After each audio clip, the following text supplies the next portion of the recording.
ॐ भूर्भुवस्सुः तत्सवितुर्वरेण्यं भर्गो देवस्य धीमहि धियो यो नः प्रचोदयात्। सज्जनों, यूट्यूब चैनल यशवीर महाराज में मैं स्वामी यशवीर महाराज आप सभी का स्वागत करता हूं। सज्जनों,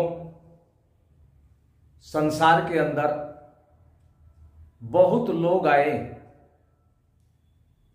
और आकर के चले गए, लेकिन कुछ लोग ऐसे होते हैं, संसार में आते हैं, संसार से चले जाते हैं, लेकिन वे संसार से जब जाते हैं तो अपना एक इतिहास बना करके चले जाते हैं और उस इतिहास से संसार के लोग प्रेरणा लेते हैं।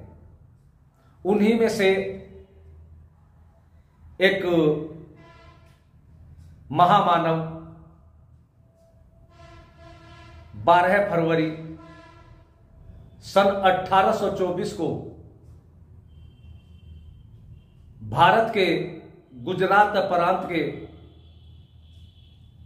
मोरवी राज्य के टंकारा ग्राम में पैदा हुए श्री कृष्ण त्रिवेदी जी के यहां पर, और उस बालक का नाम परिवार ने मूल शंकर रखा। और यही मूल शंकर आगे चल करके महर्षि दयानंद सरस्वती जी महाराज के नाम से विख्यात हुए। जिस समय बालक मूल शंकर का जन्म हुआ, उस समय तो संसार के अंदर बहुत बच्चे पैदा हुए और उनके जन्म पर भी किसी को क्या पता था कि ये बालक आज जन्म जिसने लिया है भविष्य में एक विद्वान होगा, योगी होगा और एक समाज सुधारक के नाम पर संसार के अंदर प्रसिद्ध होगा। वही हुआ। बालक मूल शंकर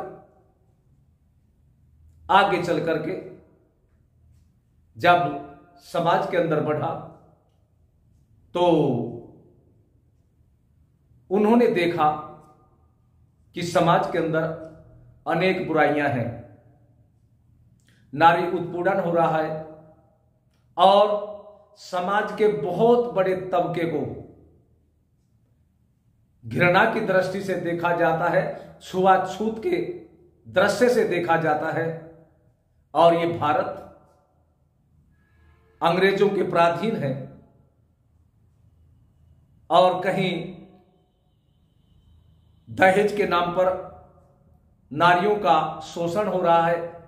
किसी का पति मर गया तो उसको उसकी चिता के साथ ही, अर्थात पति की चिता के साथ ही उसको जला दिया जाता था।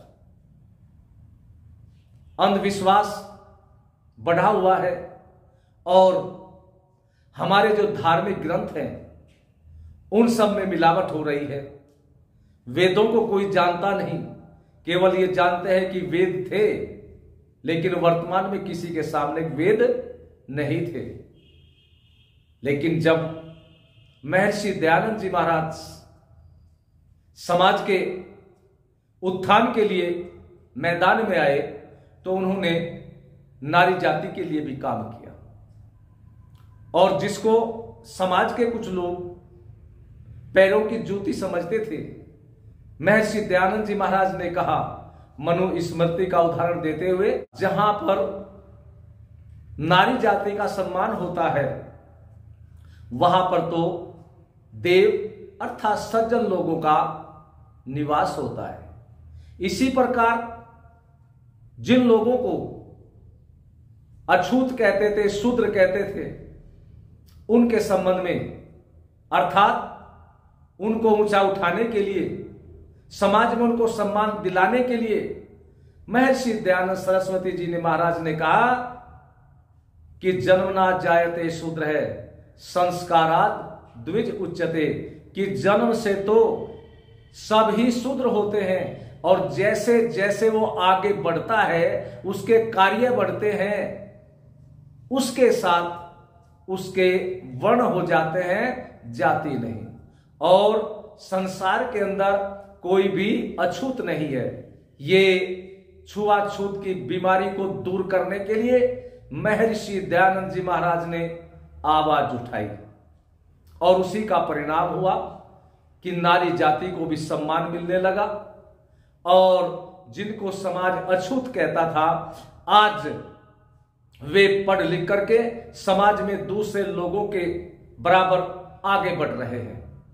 अंधविश्वास धर्म के नाम पर जो बढ़ा हुआ था उसको भी उन्होंने दूर करने का प्रयत्न किया और जिन वेदों को कोई देख भी नहीं पाता था, केवल उनका नाम सुनते थे कि वेद हैं, लेकिन वेद कैसे हैं ये किसी को नहीं पता था। लेकिन महर्षि दयानंद जी महाराज ने चारों वेदों को समाज के अंदर, संसार के अंदर प्रस्तुत किया और जिनके संबंध में यह कहा जाता था कि वेद स्त्रियों और शूद्रों को पढ़ने का अधिकार नहीं है, तो महर्षि दयानंद जी महाराज ने कहा कि नहीं, चाहे स्त्री हो, पुरुष हो या कोई भी हो, किसी भी वर्ण का हो, सबको वेद पढ़ने की स्वतंत्रता है और सबको वेद पढ़ने की स्वतंत्रता संसार के समाज सुधारक महर्षि दयानंद जी महाराज ने संसार के लोगों को दिलाई। इस प्रकार से यह देश पराधीन था और इस देश को स्वतंत्र करने के लिए महर्षि दयानंद जी महाराज ने अपने पुस्तकों में लिखा कि विदेशी राजा चाहे पिता के तुल्य व्यवहार करता हो वो बुरा है और अपने देश का राजा चाहे कितना भी अत्याचारी क्यों न हो, विदेशी शासक से अच्छा होता है। जब इस तरह की बातें महर्षि दयानंद जी महाराज ने अपने ग्रंथों में लिखी तो उनके ग्रंथों को पढ़ करके अंग्रेजी शासन के खिलाफ भारत की जनता खड़ी हो गई और संघर्ष के लिए वो लोग तैयार होकर के, और उन्होंने बड़ा बड़ा बलिदान दिया और संघर्ष किया। उनके बलिदान और संघर्ष के कारण से 15 अगस्त सन 1947 को ये भारत अंग्रेजों से मुक्त हो गया। तो ये इस प्रकार से बहुत कार्य स्वामी दयानंद जी महाराज ने किए और उनके कार्यों को कभी भुलाया नहीं जा सकता। कवि ने बड़ा सुंदर लिखा है कि 100 बार जन्म लेंगे 100 बार फना होंगे, एहसान दयानंद के फिर भी न भुला पाएंगे। सजनों, इस वर्ष 12 फरवरी 2023 को संसार के अंदर और विशेष करके भारत के अंदर महर्षि दयानंद जी महाराज का 200वां जन्म उत्सव बड़े धूमधाम के साथ में मनाया जा रहा है। तो सजनों, ये थोड़ी सी बातें मैंने आपके समक्ष रखी। बस मेरा आप लोगों से यही निवेदन है कि महर्षि दयानंद जी के बताए मार्ग पर चलिए और महर्षि दयानंद जी महाराज ने जो पुस्तकें लिखी हैं उनका अध्ययन करिए। और यदि आप लोग इस प्रकार से चले तो आपके जीवन के निर्माण की बहुत बड़ी सामग्री महर्षि दयानंद की पुस्तकों के माध्यम से मिल जाएगी। बस आप लोग एक बार उनकी पुस्तकों का अध्ययन करिए। ये थोड़ी सी बातें मैंने आपके समक्ष रखी। मुझे आशा है कि आपको मेरे विचारों से कुछ न कुछ लाभान्वित अवश्य होंगे।